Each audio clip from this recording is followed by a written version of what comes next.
राधे राधे। महाराज जी, भक्ति में साधना मतलब मंत्र जप ध्यान द्वारा कुंडली शक्ति को, सभी चक्रों को, सभी शरीरों को साधते हुए मूलाधार से आगे, तो महाराज जी ऐसे आत्म साक्षात्कार होता है या केवल नाम जप से ही ये स्थिति हो जाती है? जो चाहे वो सब नाम जप से प्राप्त हो सकता है, जो चाहे वो नाम जप से प्राप्त हो सकता है। पर इतना तीव्र नाम जप हो, इतना जोर का नाम जप हो कि कुंडलनी शक्ति में जाकर के आग पैदा कर दे, गर्मी पैदा कर दे, रात दिन भजन, वो फिर उत्थान करती है और ब्रह्मरंध्र तक पहुंच जाती है।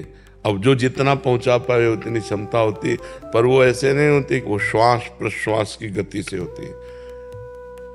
अधिक से अधिक श्वास नाम जप ऊपर, प्रश्वास नाम जप नीचे जपते हुए शांत गति, अल्पाहार, प्रपंच शून्य, परम पवित्र निरंतर नाम जप। अब जो चाहे वो प्राप्त हो जाएगा। ब्रह्म ज्ञान चाहे ब्रह्म ज्ञान प्राप्त हो जाएगा, भगवत प्रेम चाहे भगवत प्रेम प्राप्त हो जाएगा, योग की सिद्धियां चाहे तो योग की।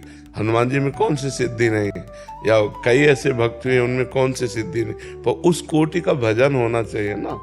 आकाशचारी हो जाना, बहुत रूपों में हो जाना, बहुत दूर की बात सुन लेना, बहुत दूर की बात देख लेना, चट्टान में भी प्रवेश कर जाना, ये सब सिद्धियां प्राप्त हो जाती हैं। अगर इन सिद्धियों को प्राप्त करे तो भगवान का प्रेम प्राप्त नहीं होता। इसीलिए बहुत बड़े बड़े महापुरुषों में कोई सिद्धि नहीं देखी जाती, केवल प्रेम देखा जाता है। वो प्रेम हृदय में जागृत कर लिए। कुछ ऐसे महापुरुष होते हैं जो सिद्धियों तक पहुंच पाते हैं, प्रेम तक नहीं पहुंच पाते हैं। तो सिद्धियां ब्रह्मलोक तक ले जाती हैं, भगवत धाम नहीं। भगवत धाम तो प्रेमी जन पहुंचते हैं। महाराज जी, आपने पूर्व में योग साधन ये सारे किए हैं महाराज जी। महाराज जी, कुंडली जब जागृत होती है तो कैसा अरे आकाश पाताल एक हो जाता है। मतलब पूरे शरीर की नस नाड़ियां झंझकृत हो जाती है। मतलब जब उत्थान करती है तो एक एक बीता शरीर उठ जाता है आसन से, पद्मासन लगाए बैठे आसन से उठ जाता है पूरे शरीर की झंझ। मतलब आपको देख के लगेगा इनको प्रेत आ गया है क्या। आग पैदा हो जाती है, आग पैदा हो जाती है, और क्या। ऐसे परमार्थ की हर स्थितियां जागृत हो जाती हैं। जब भगवान में चित्त जोड़ दे तो भगवान सर्वात्मा है, तो सब कुछ ज्ञान हो जाता है। तो महाराज जी, अभी इसकी प्रेम मार्ग में इसकी नहीं, ये सब समाप्त कर दी जाती है। मतलब उसका अनुभव भी वो, क्योंकि एक ही बिल्कुल बिल्कुल सब समाप्त करके बिल्कुल अबोध बालक की तरह तब भगवान से प्रेम होता है। हे नाथ, मैं किसी योग्य नहीं हूँ, ये बात आनी चाहिए। योग्यता आ जाती है। हाँ, अंदर से उसका ऐसा, हाँ, मतलब वो तो परम योग्य है, पर अयोग्यता का अनुभव होता है उसको। बिल्कुल बिल्कुल। एक बार एक संत बड़े सिद्ध योगी थे, तो एक संत अपने शिष्यों के साथ भगवत भक्त नाव में बैठ रहे थे। तो वो अपनी रौब दिखाने के लिए खड़ाऊ पहने हुए गंगा जी में ऐसे, और जब नाव आगे बढ़ी तो वो खड़ाऊ से ऐसे चल के बोले, क्या तुम्हारी साधना है, नाव में बैठ कर जाते हो। वो कुछ नहीं बोले। गंगा पार हो गए। गंगा पार होकर केवट से कहा, कितने रुपए। उनका 2 रुपए। 2 रुपए निकाले। अब उत्तर दिया। उन्होंने कहा, 2 रुपये में हमने गंगा पार किया, और तूने सारी अपनी तपस्या नष्ट कर दी। जिन गंगा जी को भगवान शंकर अपने मस्तक पर धारण करते हैं, उन पर पादुका से जल स्तंभन करके तू चला, सारी तेरी तपस्या 2 रुपये की। जो कार्य हमारा 2 रुपये में निपट गया, तेरा सारी तपस्या नष्ट हो गई। तो जो योग की सिद्धियां, उनमें अहम भी रहता है, मैं और भगवान का दास अहम शून्य होता है। हनुमान जी को अपनी शक्ति का ज्ञान नहीं था, जामवंत जी ने कराया। का चुप साधि रहा बलवाना, पवन तनय बल पवन समाना, का चुप साधि रहा बल।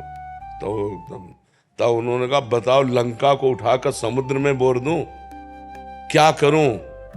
तो उनका बस आपको इतना करना है, समुद्र पार करके जाओ और सीता जी की खबर लेकर रघुनाथ जी को सीता जी की बात बताओ, सीता जी को रघुनाथ जी की बात बताओ।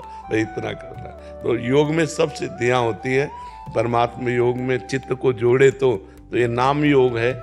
नाम योग से तेसाम सतत युक्ता नाम भजताम प्रीतिपूर्वकम ददामि बुद्धि योगम तम ये न माम उपयांति ते। भगवान कहते हैं जो निरंतर मेरा भजन करता है उसकी बुद्धि को योग मैं प्रदान करता हूँ, सब जागृत हो जाती है।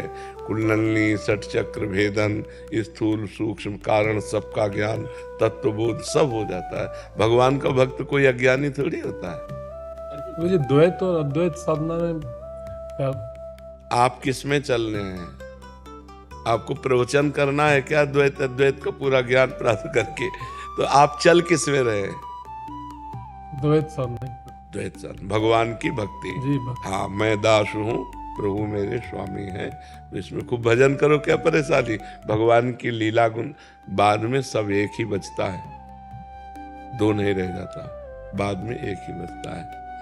पूरा संसार खोजा और जब मिला तो खोजने वाला नहीं। जब जिसको खोज रहे थे वो मिला तब खोजने वाला नहीं। ब्रह्म नहीं, माया नहीं, नहीं जीव नहीं काल, अपनी सुधि ना रही, एक रहे नंदलाल। भक्ति का जो परिणाम है वो इष्टाकार वृत्ति है, अपना अस्तित्व खो जाना, अपने इष्ट देव में तन्मय हो जाना। मेरे तो गिरधर गोपाल दूसरों न कोई, अपने प्रीतम में पूर्ण रूप से तन्मय हो जाना, अपनी भी सुधि विसार देना। ज्ञानी सबकी सुधि विसार कर मैं में स्थित हो जाता है, भक्त मैं की सुधि विसार कर प्रभु में स्थित हो जाता है। रहता एक ही है दोनों में, एक के सिवा दूसरा कोई नहीं रहता। समझ पा रहे? अब इस कोटि की भक्ति पहले हो। अहम ब्रह्मास्मि शिवोहम, ये स्थिति बाद में, सबसे बाद में पहुंचती है। ज्ञान भक्ति में नहीं, भक्ति में नहीं पहुंचे। भक्ति में बताया, अभी समझ नहीं पाए। ब्रह्म नहीं, माया नहीं, जीव नहीं, नहीं काल, अपनी ही सुधि ना रही, एक रहे नंदलाल। कान भय प्राण में, प्राण भय कान में, ही में न जान परे कान है कि प्राण। यहाँ भी भगवान, बाहर भी भगवान, मन भी भगवान, बुद्धि भी भगवान, चित्त भी भगवान, अहम भी भगवान। वहाँ मैं ब्रह्म की सत्ता नहीं, मैं ब्रह्म की सत्ता ज्ञान में आती है। और भक्त का मैं का विस्मरण होकर के केवल कृष्ण में, केवल राम में। समझ रहे? जड़ चेतन जग जीव जत सकल राम में जान।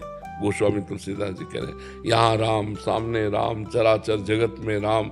ऐसा भक्त को अनुभव होता है। ज्ञानी को चराचर जगत ब्रह्म स्वरूप मेरा ही स्वरूप है और मैं ब्रह्म हूँ, स्वयं ब्रह्म मैं हूँ, ऐसा अनुभव होता है ज्ञानी। वो भी सत्य मार्ग है, अलग अलग मार्ग से वहाँ भगवान का अनुभव होता है। अगर आपके दिल में भी श्री प्रेमानंद महाराज जी के लिए प्रेम है तो नाम रस परिवार से जुड़े, सब्सक्राइब करें।